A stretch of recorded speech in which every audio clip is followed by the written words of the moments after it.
नागपुर जिले में पब और शराब बेची जाने वाली जगहों पर कार्रवाई शुरू की गई है।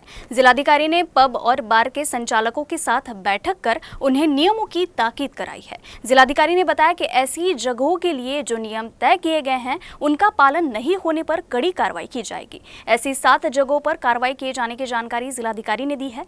जिलाधिकारी ने कहा कि शराब बिक्री को लेकर अगर नियमों का उल्लंघन होगा तो लाइसेंस रद्द किए जाने तक की कार्रवाई प्रशासन द्वारा की जाएगी।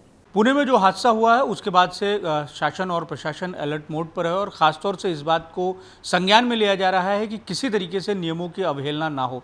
नागपुर में क्या स्थिति है, इसी पर अधिक बातचीत करने के लिए हमारे साथ मौजूद हैं जिलाधिकारी डॉक्टर विपिन ईटनकर सर ने जो पब के संचालक हैं उनसे मीटिंग भी ली है और उन्हें ये सख्त तौर से निर्देश दिया है कि किसी भी तरीके से नियमों की अवहेलना नहीं होनी चाहिए। सर, आपने मीटिंग ली है, क्या दिशा निर्देश दिए गए हैं और क्या कुछ तय किया गया? नहीं, इस सिलसिले में combined actions police department, excise department और रेवेन्यू डिपार्टमेंट ये ले रहा है।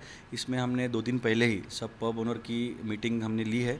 सीपी सर ने भी उनके लेवल पे जो मीटिंग ली है कि इसमें हमारा एक ही उद्देश्य है कि कोई भी प्रकार से जब एक्साइज का लाइसेंस हम उन पब्स को और बार्स को देते हैं, जो FL3 का लाइसेंस हम बोलते हैं, उसमें कुछ टर्म्स एंड कंडीशन होती है कि कब तक पब शुरू कर सकते हो, किसको एंट्री देना है, किसको एंट्री नहीं दे सकते हो। जैसे माइनर्स को हम एंट्री नहीं देते हैं, कौन से टाइप का अल्कोहल वहाँ पे सर्व होना चाहिए, आजू बाजू वालों का क्या इशू है, पार्किंग का क्या इशू, ये सब।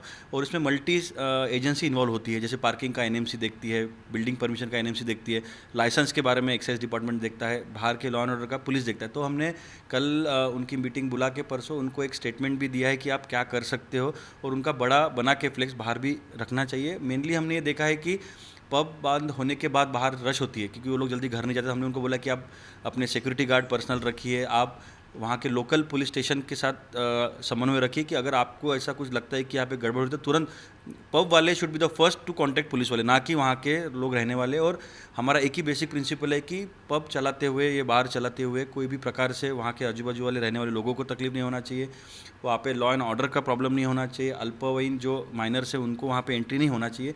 और इसके लिए CP सर के थ्रू पुलिस डिपार्टमेंट, हमारे भी लोग कस्टमर बन के या हमारे रेट्स, परसों ही हमने 7 बार्स पे हमने कार्रवाई की है। और हमने एक विषय ये दिया है कि अब नागपुर में चारों तरफ हाईवेज हो गए हैं और बहुत बड़े पैमाने में ढाबे खुले हुए, और ऐसी कंप्लेंट्स आई थी एसोसिएशन की तरफ से कि वहाँ पे इलीगल तरह से अल्कोहल बेचा जाता है या सर्व किया। तो उसके लिए भी हमने कल 7 लोगों पे कार्रवाई की और अभी हमने ये डिसीजन लिया है कि अरेस्ट भी करेंगे, उन पे एक्शन भी लेंगे। और आई विल मेक श्योर कि उनका जो FD का लाइसेंस है, शॉप एक्ट का लाइसेंस है, वो भी कैंसिल करने का हमारी तैयारी है अगर कहीं वायलेशन मिलता है।